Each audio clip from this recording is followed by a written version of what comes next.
Welcome back, everyone. Welcome to our live question and answer session. We love doing these. We try to do them about once a week. My name is Remus Repta. I'm a plastic surgeon here in Scottsdale, Arizona. For those who are joining us for the first time, the way this works is just send us your questions via Instagram, and then Ella, who's behind the camera, will read off the questions. I'll do my best to answer them. A little bit about ourselves. We've been at it in practice for 18 years. We're located in Scottsdale, Arizona. We do complicated plastic surgery procedures. We've pioneered plus size tummy tuck. That's our registered trademark procedure.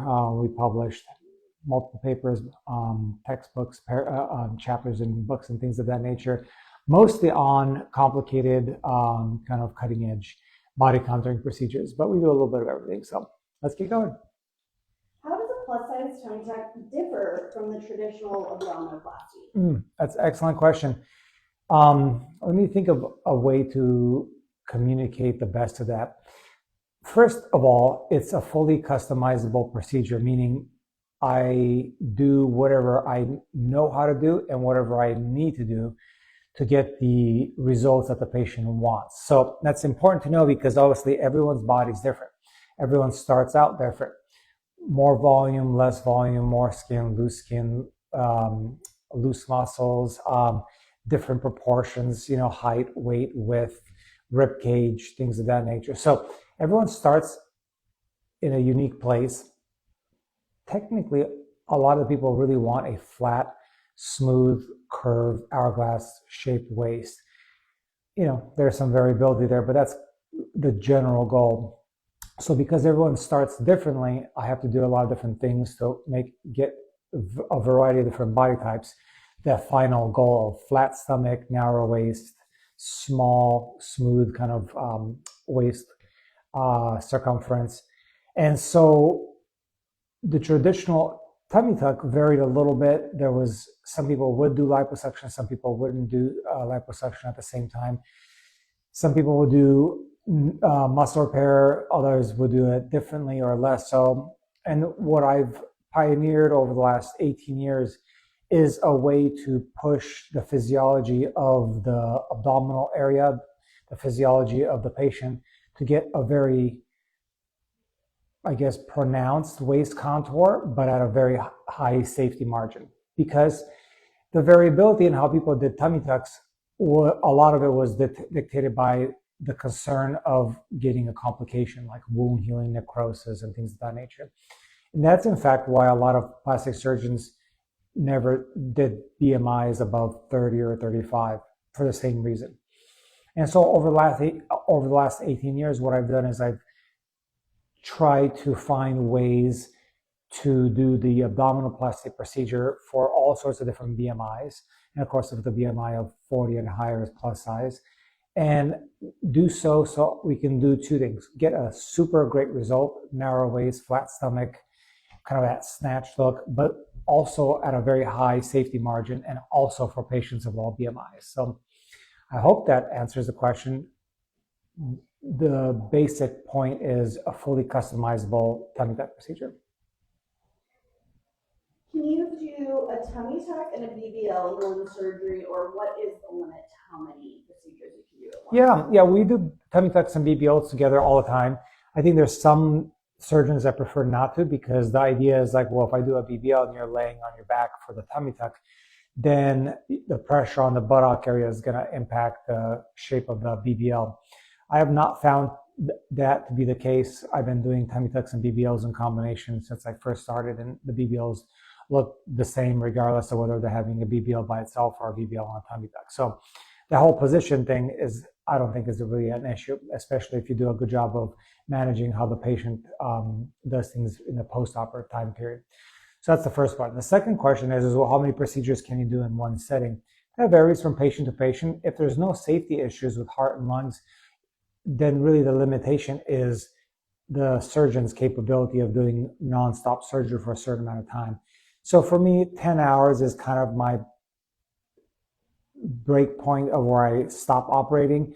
I can go a little bit further than that, but anything beyond 10 hours becomes a little bit much on my body to do surgery. So How many procedures we can do in one session depends on how tall the person is, how wide they are, how heavy they are, what kind of complexity in the anatomy they have.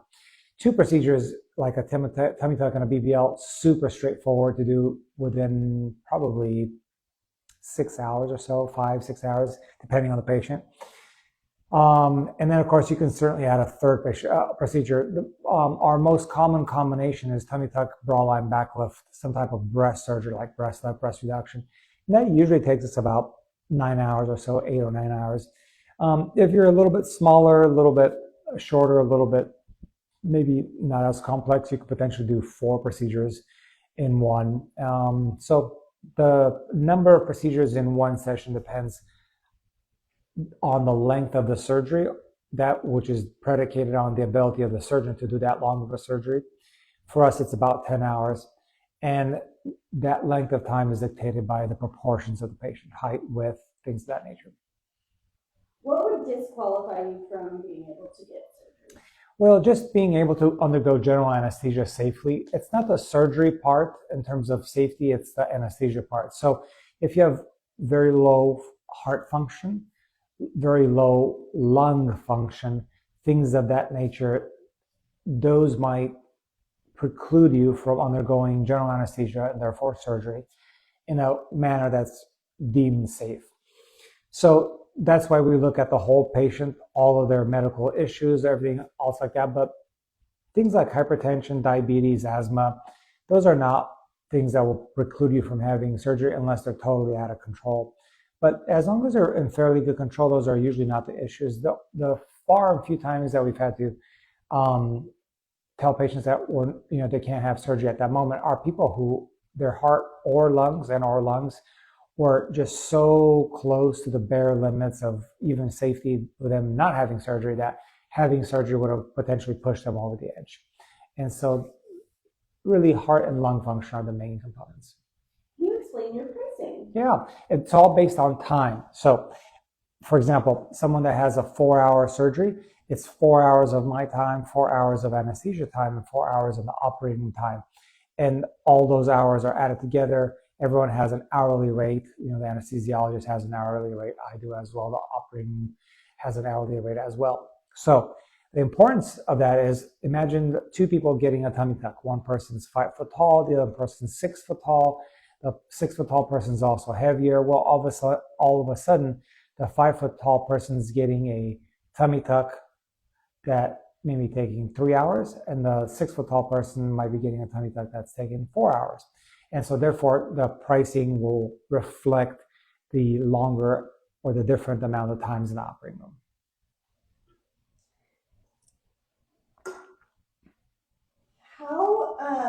What exactly is a mommy makeover? A mommy makeover can be a lot of different things. It doesn't technically exist in plastic surgery like textbooks. There's no mommy makeover chapter or things of that nature.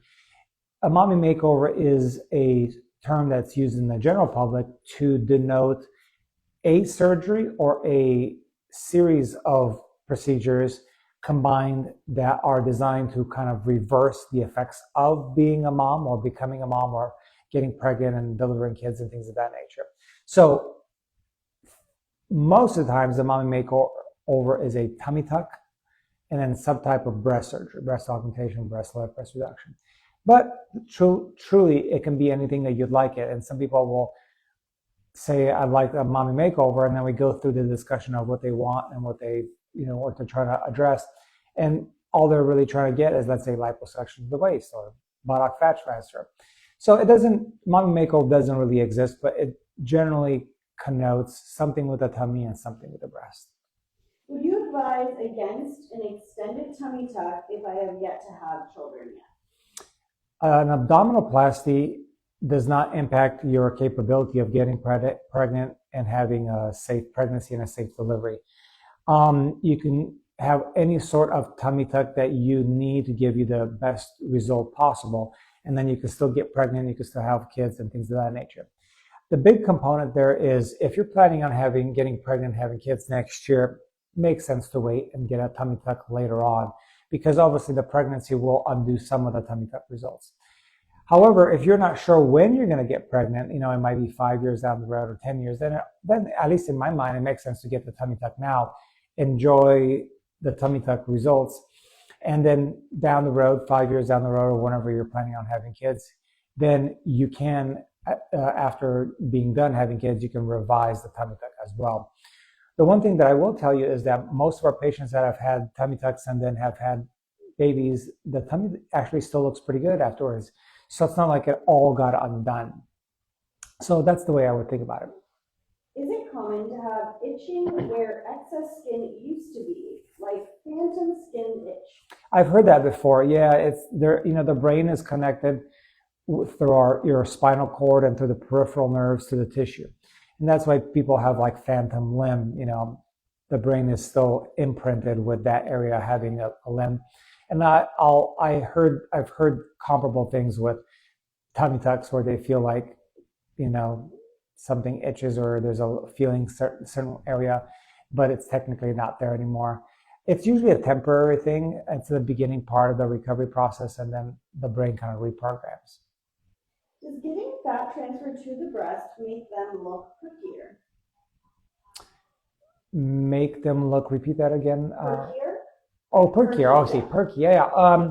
It can. So the fat transfer is a volumizer, meaning you're adding volume to the breast. So both an implant and fat transfer just make the breast bigger.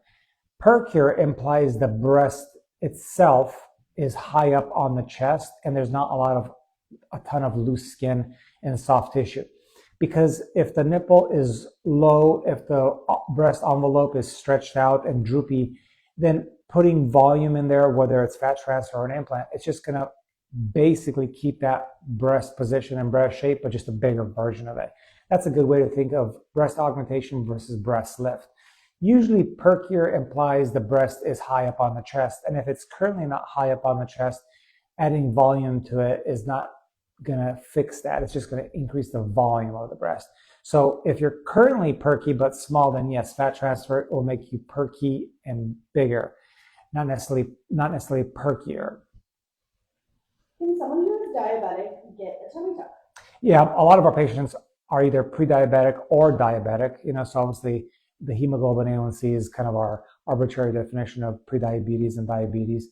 A lot of our patients have some type of prediabetes or diabetes, maybe half or things of that nature. As long as it's fairly well controlled, then it should be no issues. Should be no issues. If I'm traveling, how long would I be expected to stay? Well, it depends on the kind of surgery that you're having. The bigger the surgery, the longer you should consider staying here. What's the benefit of staying here? Well, first of all, it gives you a chance to kind of shake off some of the anesthesia. 2, it gives you a chance to get some of your energy back. 3, it gives you and I a chance to see each other at office, to potentially tweak the garment position and things of that nature. So those are all the reasons that you want to be here for a certain amount of time. If you're getting something like a breast augmentation, you just have to be here for a day or 2 afterwards. Excuse me. If you're getting a big body contouring procedure like a plus size tummy tuck, we usually recommend you be here for about 2 weeks. Would you advise against a breast lift and augmentation if you still want to breastfeed in the future? No, there's no reason to be concerned about breastfeeding with either an augmentation or a lift. Now, the augmentation definitely doesn't impact the breastfeeding. The lift shouldn't, but there are techniques of doing a breast lift that maybe some of them more and some of them less. The biggest thing is to not interrupt the breast gland and then the ducts that go from the gland to the nipple. So my recommendation is to get a breast augmentation without making an incision through the gland so that you cut through those glands and ducts. The incision should be down at the bottom in the breast fold. And then to do a breast lift, that also tries to avoid dissecting the gland. That it basically keeps that gland and ducts intact. And therefore the augmentation and the lift should not impact breastfeeding. After the consultation, how long is the wait to have surgery? Well, it depends on the length of the surgery. So as you can imagine, let's say you and I have a consultation, you want a breast augmentation, takes an hour. We can spot an hour. You can fit in an hour of surgery basically any week because there's always a little bit of room at the end of the day. unless we're doing like a 10-hour surgery that day. So for breast augmentation, for a rhinoplasty, things, small, short things like that, we can get patients in within a week or two. For bigger surgeries, let's say, 4, 6, 8, 10-hour surgeries, we're usually booking out about 2 months out for the full 10-hour cases, maybe about a month out for medium, like 4 or 5-hour cases. Have you ever worked with someone who has hirsutism? Hirsutism, follicular growth of some sort, I believe. I'd have to look to see exactly during our patients, but we've operated on patients that were on, had a variety of different past medical issues, immune issues, lung issues, heart issues, diabetes, prediabetes, asthma. They were on blood thinners. They were on steroids. We've had patients that had, thyroid issues, things of that nature. And so we look at each patient individually, and we try to obviously first make sure that we can do a safe surgery, and then we can get a great result within that safety boundary. So from my gut feeling is the answer is yes. We've operated on patients with hirsutism, but it goes from patient to patient. So we're happy to take a look and evaluate each person individually. Why do people say that they feel like they got hit by a bus after waking up from surgery? Is your technique different? Well, I think hit by the bus implies, sore and maybe painful. And so there are some things that the surgeon can do to make things less sore and less painful. There's certain things that the anesthesiologist can do to make things less sore and less painful. And then there's protocols post-procedure to make the patient feel, obviously more comfortable.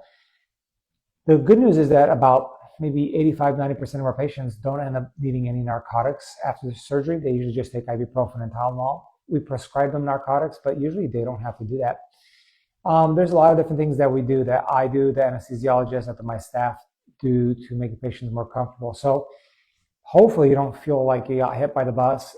The best way to identify that, whether we do things differently or not, is sometimes, we do these 8, 9, 10-hour surgeries frequently, and like I said, most of our patients don't end up taking narcotics.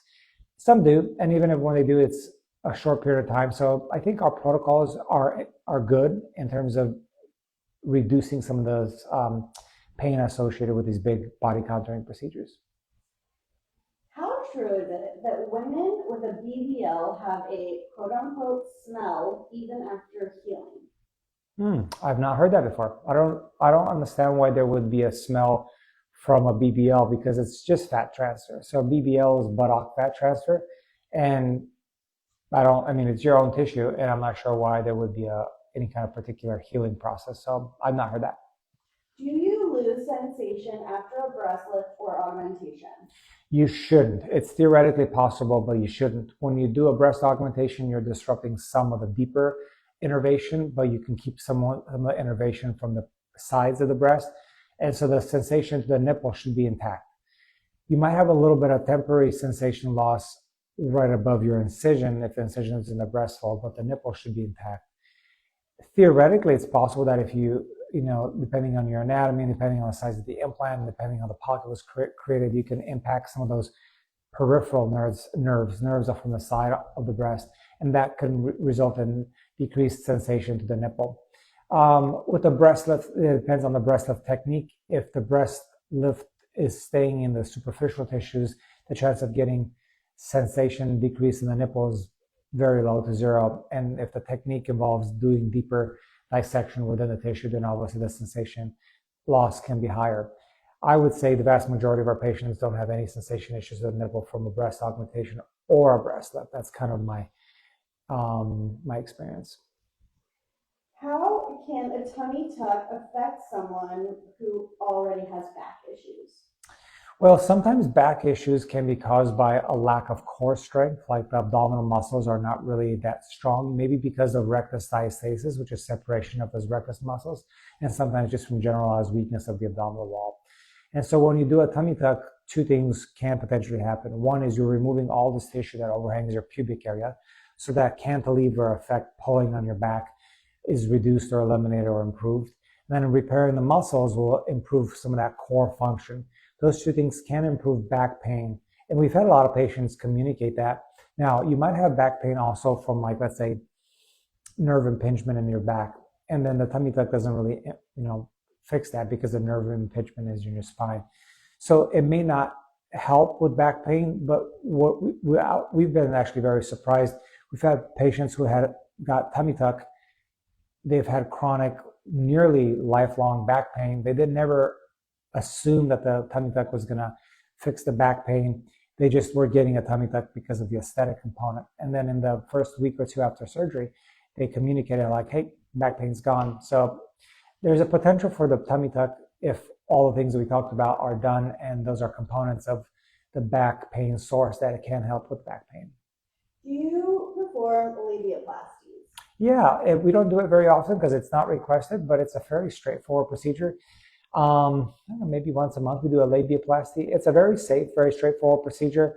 I've only had one complications from a labiaplasty, and that was a hematoma. They basically, like a little vessel opened up in there, and then we have to go back in there and open it up and wash it out, reclose it. But otherwise, it's pretty straightforward. It's important to not over resect the labia and do things that are abnormal, but that's the case with all procedures. It's important not to overdo the procedures because then you impact too much stress and change in kind of geometry on the area. How soon after having a breast lift can I go on a vacation? Well, just the breast lift by itself is usually just a skin issue. So there's not a lot of dissection, there's not a lot of pain. So it's a pretty straightforward procedure to heal from. So theoretically, you can go on vacation a week later. Now, you have to remember that the incisions aren't fully healed. You shouldn't be getting in an ocean or bathtub, jacuzzi, things of that nature. You may want to avoid doing strenuous activity. So, but in terms of getting on an airplane, flying, and then being on a vacation where you're just kind of walking, fairly soon. What are your thoughts on lymphatic massage after surgery?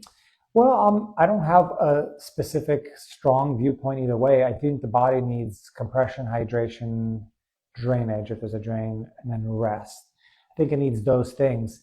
So I think in the very beginning part of the healing process, it's important to be at home, be resting, be well compressed, be well hydrated, as opposed to getting into a car, driving to a place, taking your garments off, getting lymphatic massage, getting back into your garments, getting back into your car, getting back home. That kind of takes away from what the body actually needs.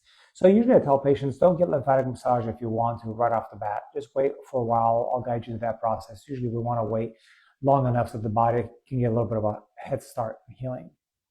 Is it true that an implant can explode on a plane? I don't believe that's true because the only way that an implant can explode on an airplane is if the natural atmospheric pressure on your implant suddenly goes from whatever it is to like 0 or negative. But if that happens, then all the tissues that can expand will do that. Your lungs, your brain, your eyeballs, all that stuff. So that's like the idea of like being in space where there's no pressure whatsoever. So the short answer is no, the implants will not explode being on an airplane. Last question, how do I get a consultation with you? Absolutely. Yeah, there's lots of different ways. So you can message us here on Instagram. We have two websites, drrepta.com and plussizetummytuck.com. There's virtual consultation buttons at the top of those two websites. And of course, if you want to do it the old-fashioned way and give us a call, our phone number is 855-377-3782. Thank you. Thanks, guys. Until next time. Thank you.